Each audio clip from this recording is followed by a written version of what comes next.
News 13 forecast first. Sponsored by George Sink Injury Lawyers. Good Wednesday evening. We are continuing to see mostly sunny skies for this afternoon, very similar to what we have been seeing throughout the first half of the day. Lots of sunshine means it makes sense that we have a lot of people right now along the coast, and we're also going to continue to see water temperatures that are anywhere from 85 to 86 degrees. Plenty of sun right now again on our radar and satellite, just a few passing clouds, but they're fair weather, meaning there is no rain associated with them. Temperatures right now are continuing to warm up. We're looking at lower 90s, but we are going to see temperatures making it into the mid 90s across the PD and border belt. Another day where temperatures are going to be in the 90s, but we'll have feels like temperatures with the help of all of that humidity, making it feel anywhere from upper 90s even to triple digits along the coast. Feels like temperatures right now for Myrtle Beach at least going to be 101 degrees. We'll have more on that coming up in just a few minutes. Coverage you can count on at noon starts now. Thank you for joining us for local coverage you can count on. I'm Jevin McCoskey. First at noon, we're taking a live look over Columbia, where a memorial service for the late South Carolina Senator Lindsey Graham will begin in just a few minutes. The funeral procession began on the south side of the South Carolina State House and will travel down Main Street to First Baptist Church of Columbia. Several state leaders are expected to attend the service. Congressman James Clyburn will deliver a scripture reading, and Governor Henry McMaster, Senator Tim Scott, and Trey Gowdy will offer tribute to Graham. Following the service, there will be a private burial that's expected to take place in Pickens County. An iconic landmark in Charleston will soon have a new name. An Air Force official told the Associated Press the Joint Base Charleston will be renamed to honor the late senator. The renaming would honor Graham's decades of service in the Air Force.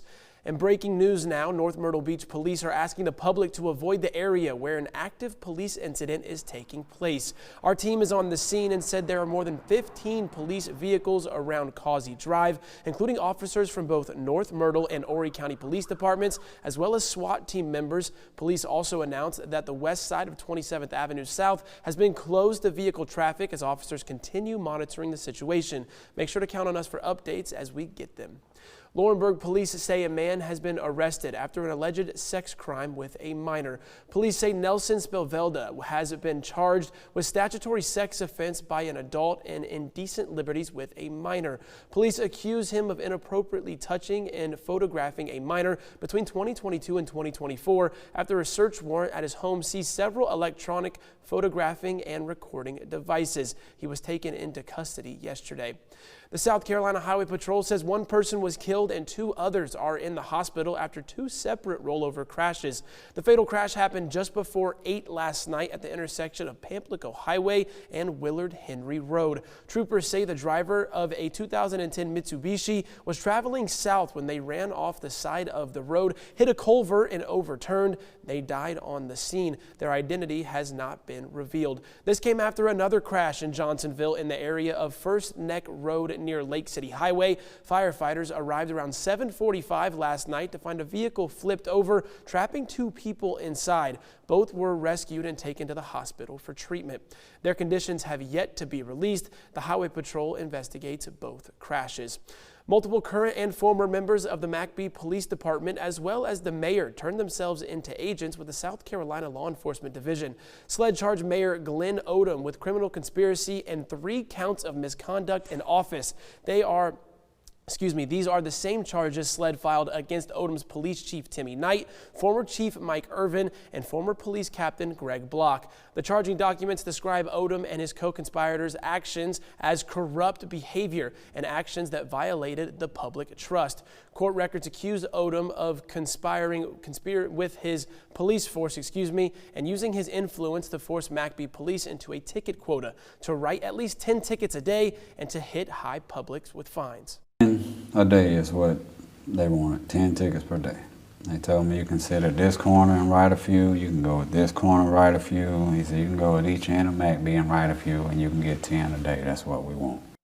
SLED alleges the mayor used ticket fines to fund the police department and repay $180,000 in federal loans. SLED also charged Odom with misappropriating money his officers seized in a drug case.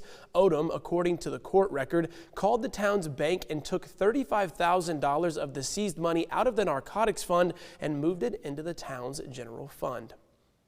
News 13 is your local election headquarters, and tomorrow Jermaine Johnson, the Democratic candidate for South Carolina governor, is expected to announce his pick for lieutenant governor. Johnson defeated attorney Mullins McLeod and businessman Billy Webster during the June 9th primary election, securing the Democratic Party's nomination for governor. He is expected to face Republican gubernatorial candidate Attorney General Alan Wilson during the November election. Johnson is expected to make his announcement tomorrow afternoon at the South Carolina State House. He will then travel to North Charleston to meet with supporters at Common House Ale Works.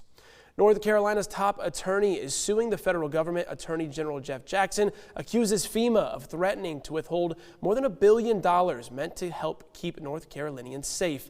Jackson says the funding is from Homeland Security grants created by Congress for states to use on security measures. It includes bomb squad equipment, active shooter trainings, cyber attack responses, and hurricane recovery.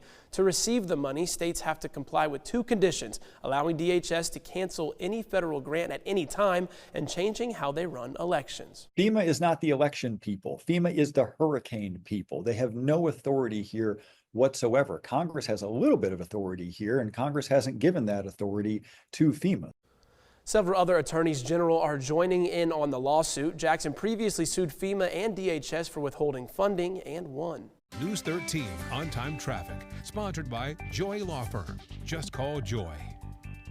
And to look at your afternoon commute right now, we're continuing to see just some light traffic going on for parts of 501 as well as 17. From 501 Highway 544 to Carolina Forest, drive times are about 9 minutes. 17 Farrell Parkway to Glens Bay will take you 8.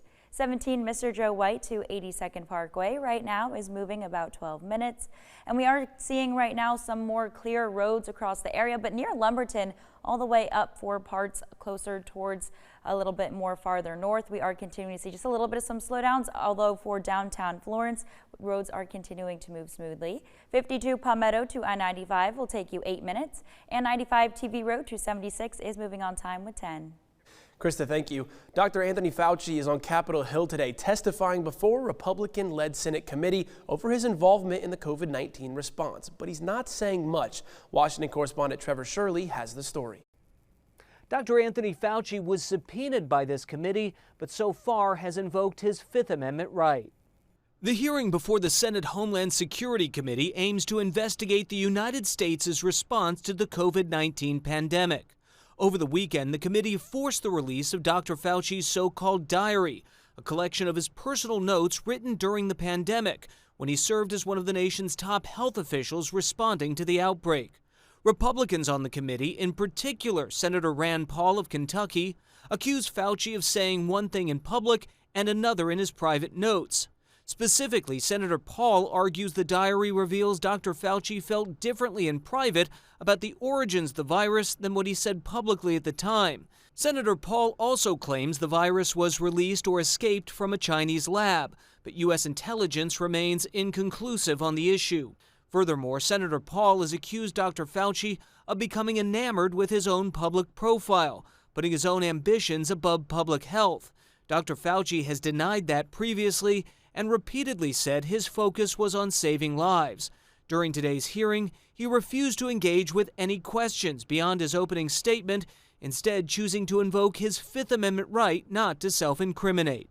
Given Senator Paul's obvious obsession with calling for my prosecution, the only conclusion I can reach is that the sole reason he is calling me before this committee is to get me to say something, anything, that could vindicate his repeated public pledges that I end up, in his words, quote, behind bars.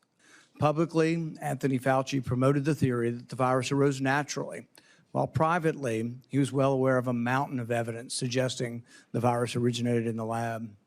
The American people deserve answers. At one point today, one of Dr. Fauci's attorneys was ordered out of the hearing room by Senator Paul, who accused that attorney of being disruptive. Dr. Fauci was also issued a preemptive pardon by former President Joe Biden in the final hours of the Biden presidency. Reporting in Washington, I'm Trevor Shirley for News Nation. And before we head to break, let's head back to Columbia, where the memorial service for South Carolina Senator Lindsey Graham is underway. Again, once the service is complete, there will be a private burial, and that's expected to take place where Graham grew up in Pickens County. Don't go anywhere. We have more weather and news to get to on the other side of the break. And one more hot day before the heat and humidity lower for tomorrow. We'll have more on those details after the break.